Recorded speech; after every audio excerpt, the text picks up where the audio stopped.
One speech, lasting roughly 20 minutes, changed the nature of money forever. It did not happen during a war, nor was it born from a revolution. It happened on a quiet Sunday night in August 1971, when President Richard Nixon appeared on television and severed the final connection between money and reality. That night, money as the world once knew it ended. What replaced it was something entirely new. An illusion so convincing that most people alive today have never stopped to question it. This is the story of the day money died. The night the United States carried out the most powerful financial takeover of the modern era. Before 1971, money carried meaning. When you held a dollar, it was not merely paper. It was a claim, a promise anchored to gold. For every $35, you could walk into a bank and demand 1 ounce of metal. That was the agreement forged after the Second World War at a small hotel in New Hampshire, known as Bretton Woods. That agreement placed the United States dollar at the center of the global financial system. Every other major currency, the pound, the franc, the yen, was tied to the dollar, and the dollar itself was tied to gold. The idea was simple: stability through metal, discipline through scarcity. Governments could not simply create value out of nothing. For decades, the system worked. It rebuilt a shattered world. Trade expanded. Trust grew. The dollar became not only America's currency, but the currency of the world. Yet beneath the surface, cracks were forming. The Bretton Woods Promise relied on one critical condition: the United States could never issue more dollars than it could support with gold. For a time, that discipline held. But empires rarely resist temptation. During the 1950s and 1960s, America was everywhere. Rebuilding Europe through the Marshall Plan, fighting wars in Korea and Vietnam, constructing highways, reaching the moon. All of it demanded enormous spending, far more than the gold reserves could support. By the late 1960s, the arithmetic no longer worked. Inside, Fort Knox sat roughly 280 million ounces of gold.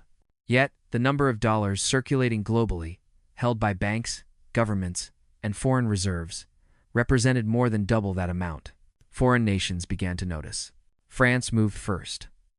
President Charles de Gaulle, deeply suspicious of financial dominance, announced that France would no longer stockpile United States dollars.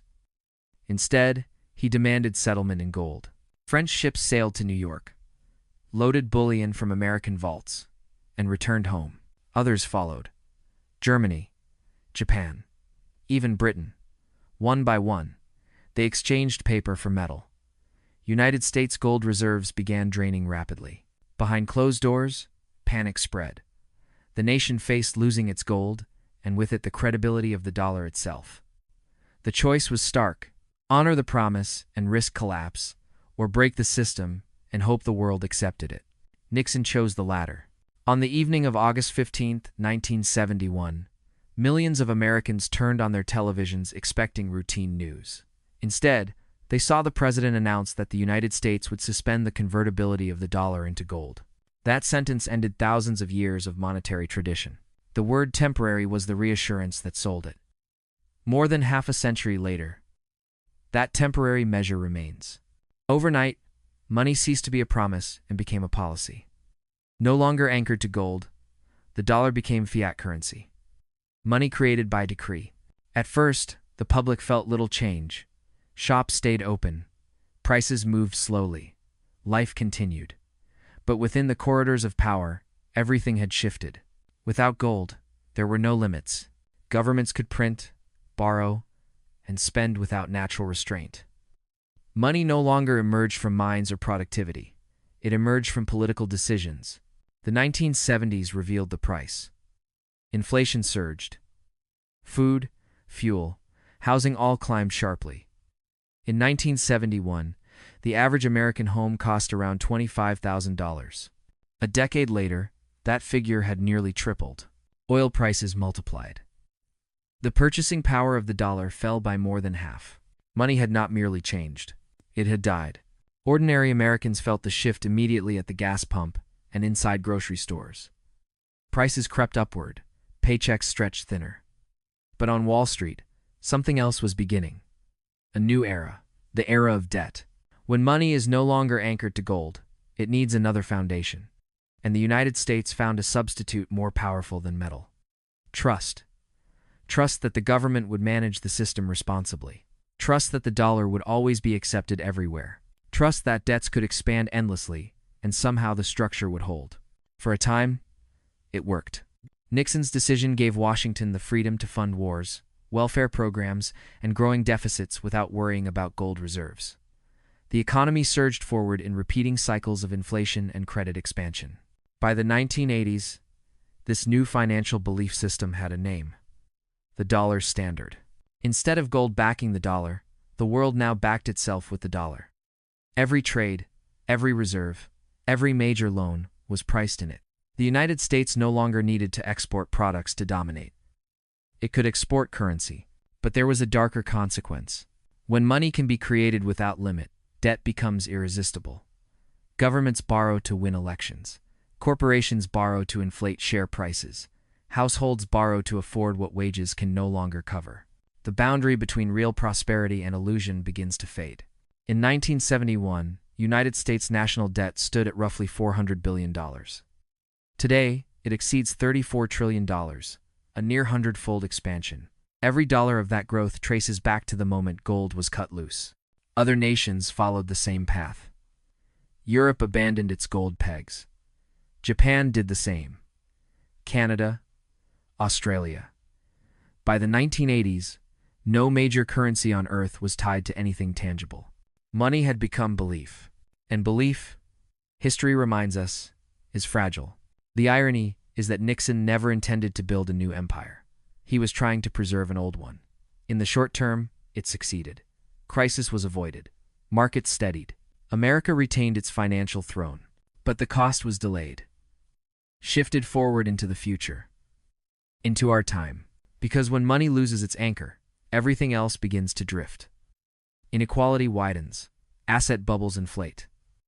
Governments struggling to fund promises return again and again to the printing press. The gold window never reopened because it could not. The world had become dependent on a system that rewarded leverage, speculation, and manipulation over saving and production. The illusion was complete. Paper became power, and power became paper. In the decades that followed, this system reshaped the globe. The petrodollar bound global energy markets to United States currency, reinforcing its dominance. The International Monetary Fund and the World Bank became tools of dollar influence, lending in dollars and enforcing policies that kept nations within its orbit.